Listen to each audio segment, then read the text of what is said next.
This ain't you, bro. This ain't you. You weren't born like this. You won't die, and if you do die, you won't care, because you'll be dead. Best case, you win. Worst case, it won't matter. There's no luck in this game, man. It may be a little bit of luck, but the luck happens after you bust your ass and you put yourself in that lucky situation. Luck doesn't happen. You put yourself in that situation where luck might fucking happen. And that's what people don't know.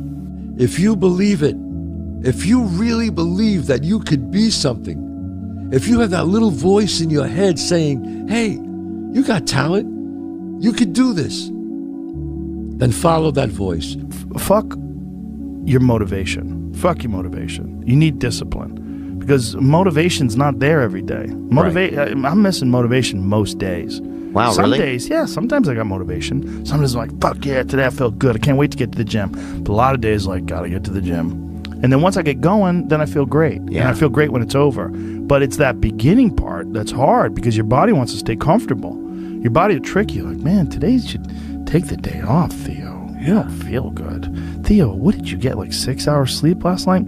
That's not enough. It's so easy to be great nowadays, my friend, because most people are weak. Most people don't want to go to that extra mile. Most people don't want to find that extra because it sucks. It's miserable. It's lonely. It's easy to give up. Hell yeah. It's the easiest thing in the world to do. I'm done. I ain't going. Oh, yeah. I ain't going to keep going. Yeah, I don't feel like going to work. I'm done. Yeah, man. It's easy. It's very easy. But what's hard is going, yo, yesterday I got nothing from working as hard as I could. Nothing happened from that. I'm going to do the same thing again today, but I'm going to try to go harder. That's the hardest thing in the world. To get up every day and give 100% and be in the same position that you were each day, but mentally know that you're trying and trying and trying. That's a real grind. How bad do you want this? If it's as bad as you want to live or breathe or sleep, whatever the hell it may be, I can work with you. But a lot of people, most people don't want it that badly, which is why they always ask the question, man, how did you get to where you are? You know how to do it. You know exactly how to be you or how to be me. You don't want to do it. Like, I want to see what you do when you're tired. Let me see how you push yourself. Come on, man. Get up. Get up again tomorrow. Get up again tomorrow. Get up again tomorrow. The next day. Get up. Get up. Get up. Get up. Keep going. How long can you maintain a positive attitude? There's no hacks, bro. It's you against you. You against you. And if you misunderstand that, you have a real problem. You wake up, right to work. Immediately your mind is in action. No one wants to do that. No one. And I don't blame them. But don't be mad when you're laying there in your fucking bed and you're in the fucking hospital and you're 70, 80, 90 years old and you're thinking, man, I feel like I didn't fucking do something. Because you did. You didn't do it. You didn't do shit. You may have lived a great life, man, but you're always gonna feel empty inside. I don't feel empty. The life you want is on the other side of a few hard conversations, and you're living a life you hate because you're too afraid to have them. I think about that a lot. Hard times create hard men. Hard men create soft times. Soft times create soft men. Soft men create hard times. We are now around soft men and hard times. There's a moment when every boy realizes no one's coming to save him. And that's when he becomes a man. And some boys never get there and stay children forever. You should be a monster. He said you should be a monster, you should be ruthlessly ambitious, and then learn how to control it. And it's that old expression, it's better to be a warrior in a garden than a gardener in a war. I don't care how good you are in anything, you don't have discipline, you ain't nobody. Right. You're nothing without discipline, because you give up under the slightest struggle without discipline. 100%. Told me discipline is doing what you hate to do, but do it like you love it. Doing what you hate to do, but do it like you love it. That is a great quote. I'm going to have setbacks, I know. But if I'm feeling bad, that doesn't mean I'm doing bad. That doesn't mean I am bad. That doesn't mean that I can't still take some action. Because, yeah, nothing changes and nothing changes, man. It's time to get back to work. Stop hearing yourself talk. Get off the podcast. Don't be on social media too much. Cut out all the fucking noise. Get back to the fucking mental lab. I'd say one of the strongest mental frames that has gotten me through my hardest times is thinking this will be the story that I will one day tell. And that means the harder it is, the bigger the dragon, the more epic the story, and by consequence, the more epic the hero. The fear is never reaching your potential. That's it. That always falling short, always quitting before you're done, always procrastinating, always not doing the right thing. And then one day you're an old man. Yep. And you look back and go, God, I could have been great. Yep. I could have been great. It's time to stay focused. It's time to decide, fuck clubs, fuck partying, fuck trying to fit in and socialize, rub elbows with everybody so people can stop calling you weird. Why are you so antisocial? Because I'm trying to get it. Why are you staying on the basketball court so much? Because I'm trying to get it. Why are you out there practicing in the hot sun when ain't nobody else out there? Because I'm trying to get it.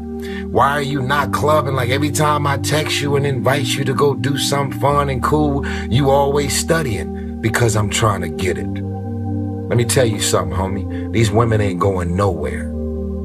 These clubs, these parties, all this shit ain't going nowhere. The more weird you are is a reflection of how committed you are to focusing on your shit, molding and shaping and developing your ideas and your craft so that when it's time for you to make your rounds, you gon' fly. People only root for people who don't need it. Like the amount of times when I was on my lonely path where I was too different from the friends that I had, but not successful enough to be friends with the people that I wanted to be friends with. That's when you want people to root for you. That's when you want people to support you. Once you've already won, people are like, he's amazing, he's so good. But like, that's the time when you need it the least. And so you always have to be the person who roots for you before everyone else does. And it's usually a single clap in the auditorium for a very long period of time. It is a slow clap that's just you rooting for you. And that visual, I think, is one that you can kind of take because it is... People struggle to do things alone. And the path of the exceptional person is one of an exception, which means that you are not with other people.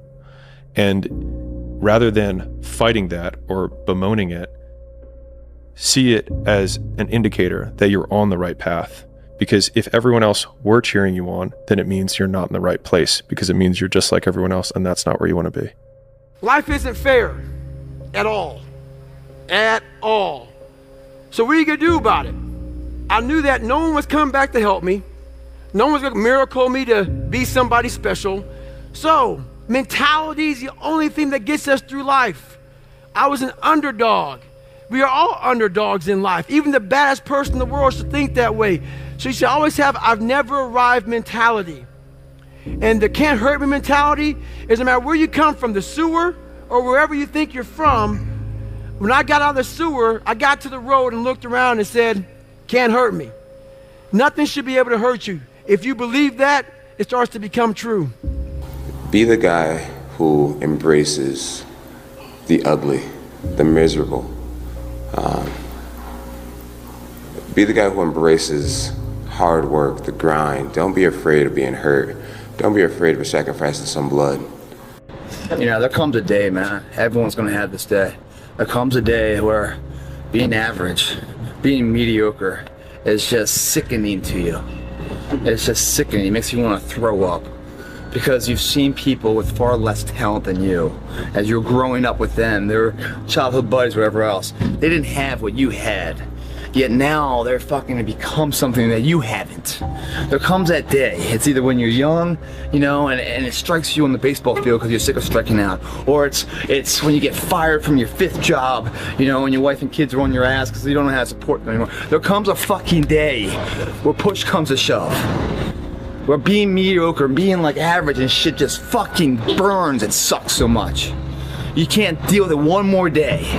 And you get off your fucking ass. And you create something that's always been there. It's always been inside of you trying to come out.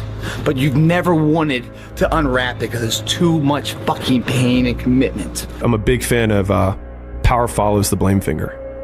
So like wherever you point the blame finger is where the power follows. And so it's like if you point it at the government has the power. If you point it at your spouse and say like it's their fault that I'm not in shape, it's their fault, they never let me do anything, it's like, well, you're giving them all the power. And so it's like until you're like it's my fault, it also becomes my responsibility. What is? What if it's not your fault? It doesn't matter. And